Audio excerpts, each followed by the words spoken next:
Bonjour à tous, cette vidéo a pour but de présenter l'un des plus célèbres épisodes de la mythologie grecque, les 12 travaux d'Héraclès. C'est parti!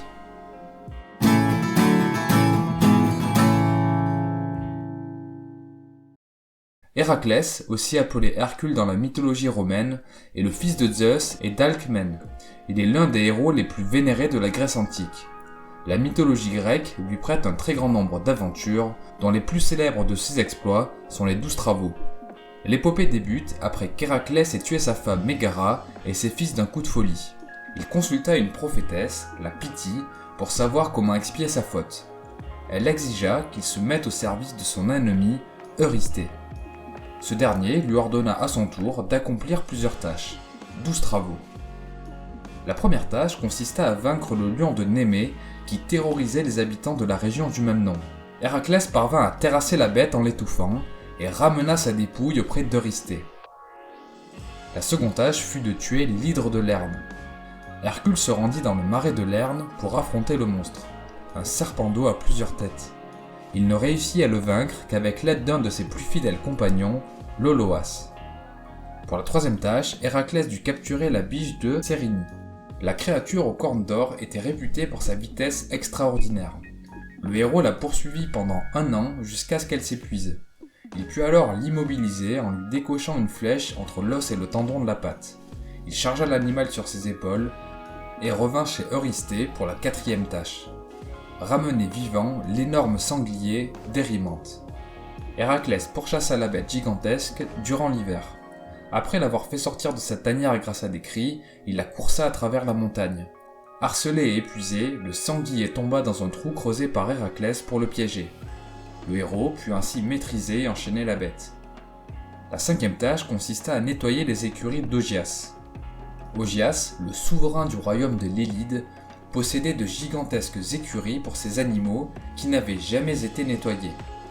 Héraclès les décrassa en détournant les eaux du fleuve Alphée.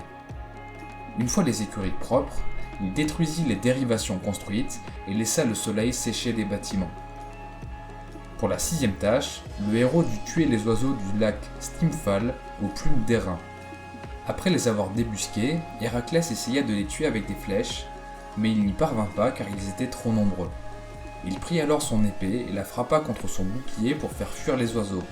Il continua jusqu'à ce que tous les oiseaux tombèrent d'épuisement dans le lac et se noyèrent.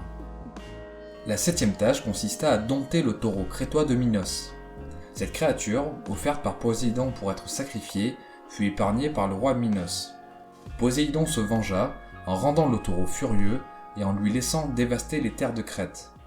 Héraclès parvint à le capturer en sautant sur lui et en le saisissant par les cornes. Il revint en Grèce sur le dos de l'animal.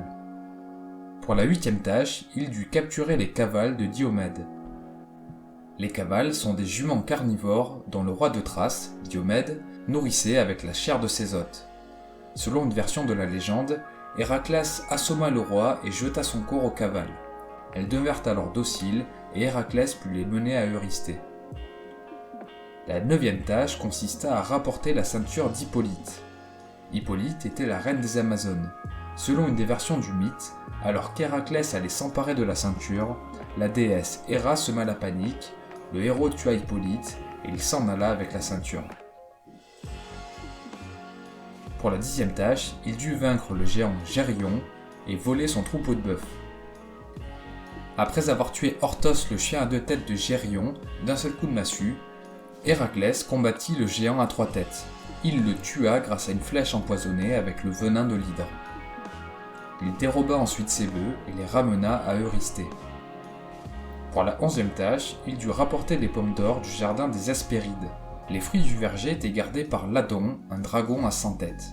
Ne pouvant se rendre dans le jardin, le héros sollicita l'aide du titan Atlas. Ce dernier lui proposa de lui rapporter les pommes, seulement si Héraclès le remplaçait pour porter le fardeau de la voûte céleste à sa place. Héraclès accepta. De retour avec les fruits d'or à la main, Héraclès utilisa une ruse pour piéger le titan. Il lui demanda de reprendre le poids du ciel pour quelques instants, le temps de trouver une meilleure position. Atlas posa les fruits et reprit la voûte céleste en toute confiance. « Il surprit alors Héraclès ramasser les pommes d'or et s'éloigner. Pour la 12e et dernière tâche, le héros dut descendre aux enfers et enchaîner Cerbère. Ce chien à 3 têtes gardait l'entrée du royaume des enfers d'Hadès. Héraclès rejoignit ce royaume des morts en traversant le Styx. Arrivé devant le trône d'Hadès, il se battit au corps à corps avec le maître des enfers. Une fois vaincu, il se présenta devant Cerbère pour l'affronter. Il parvint à le saisir par le cou, et quoique mordu, il le serra si fort que le chien, sentant la mort venir, se décida à suivre le héros. Héraclès enchaîna l'animal, le tira hors de la caverne et vint le montrer à Eurysthée. C'est ainsi que le héros termina ses 12 travaux et forgea sa légende. On peut noter qu'il existe plusieurs versions autour de ce mythe. Quoi qu'il en soit, Héraclès est l'un des héros les plus célèbres de la mythologie grecque. Merci pour votre attention, j'espère que cette vidéo vous a plu. Si c'est le cas, vous pouvez me le faire savoir en laissant un pouce bleu et un commentaire. Pour finir, je vous invite à vous abonner à la chaîne YouTube et activer les notifications pour être informé lorsque de nouvelles vidéos paraîtront. C'était Mr. Fanjo, à très vite.